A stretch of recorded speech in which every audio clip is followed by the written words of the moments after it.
Hello everybody, this is Abraham with North Shore Computer Services. What we have here is quite unusual. So we have this thing here. It's a so-called professional microphone. Okay. Um, I'm sure you can find on YouTube on how to take these apart.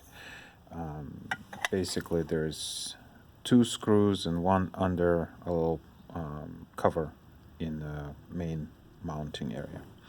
So what happened with this one is the USB plug, this thing got messed up, basically broken. Okay, so when I saw that originally, I thought it's no big deal, just replacing a plug. So I replaced it, got a new USB port on there, but it still didn't work.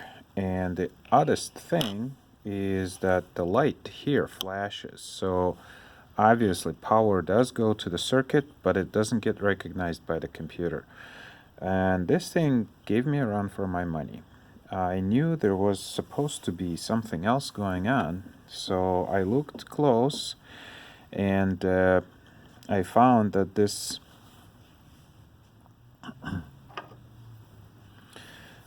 little thing here, it's a coil, sort of like a coil filter. Okay, this one was broken, but it wasn't broken like really badly broken. So I just resoldered it back. Basically, when whoever was using the thing jammed it, or I don't know, maybe a mic fell, this circuit bent and this piece broke. Okay, so when I resoldered it, I tested it and it was okay. It basically had a noise. So I thought, well, that part's fixed. Go on and check what's going on next. As you can see, it fooled me. It does have a noise occasionally, but it really doesn't work. So what I want to stress is if you see a broken part, don't just fix it, replace it. Will give you a lot less stress over the long run. So what I ended up doing is I had to pull up the schematic for the chip. This is the chip that controls 100% of this microphone. This is basically a sound card chip, and inputs, outputs, and all the controls are going through that chip.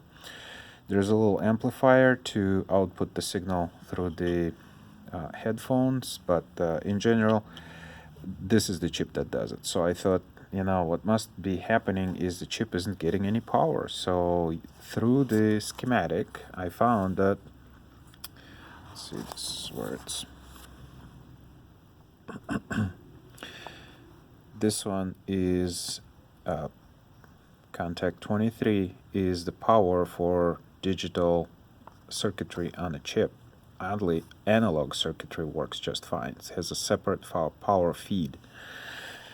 So, tracing that finding I found came back to my freaking broken part. Okay, so this is the part that I thought I had fixed. It actually wasn't, so I got this nifty soldering iron here. Let's clean it up a little bit and pull the part out.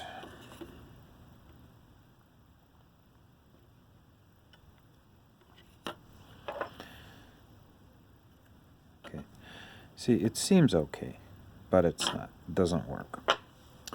How I found out that that was it after testing and it was okay, you could just use the tweezers and short circuit this and the mic started working. So now we're going to find another one just like it. So we have it on here somewhere. I saw it here somewhere. Here it is. Come on. Grab that little guy. Of course, it's going to give me some hard time. And these parts are ceramic. In other words, highly fragile. Let me just straighten out the tips here. Not sure why the tips are not straight.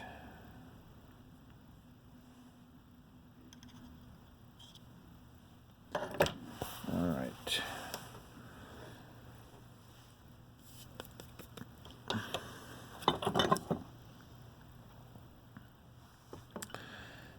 Back to this.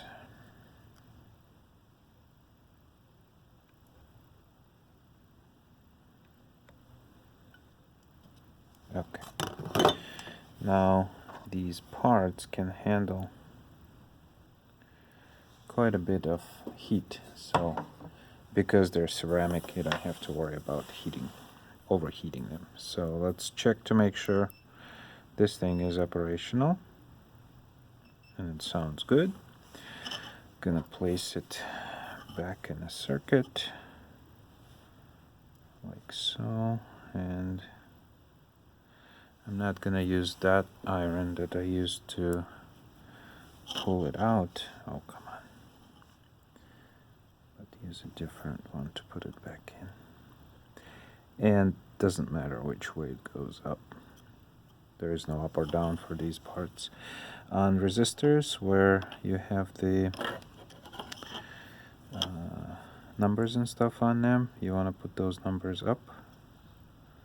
But in general, even those don't matter. Now transistors, they do have polarity and diodes, so those you have to be careful about. But some capacitors are polarized. They will have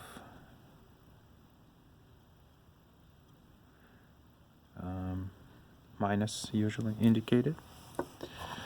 So now, like this capacitor here, it has a little line that indicates a minus usually.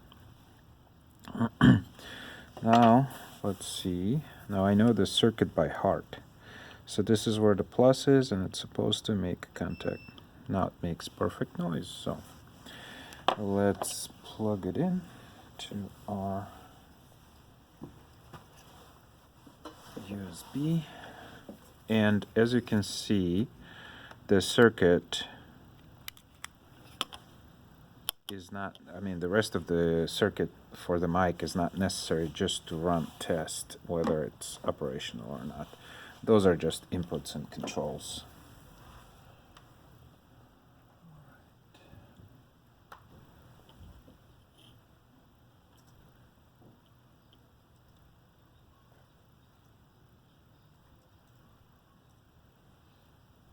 Okay, pull this thing out. And as you can see, there it is. Advanced audio devices, USB. See, so it works fine now. It wasn't working before. So hopefully this answers some questions for somebody. As I said before, I'm not showing how to take it apart or put it together. This is a deeper repair. I was afraid at first that because of the amount of damage to this USB port, maybe something short-circuited and fried the chip. It could, but it didn't in this case. So that was my worry. Chip is available online. They're not that expensive, really. They're like $2. But waiting, ordering, and all that good stuff, so it's not what I wanted to do. So hopefully, give me a thumbs up for spending a lot of time on trying to solve what the hell is going on here. Thank you. Bye.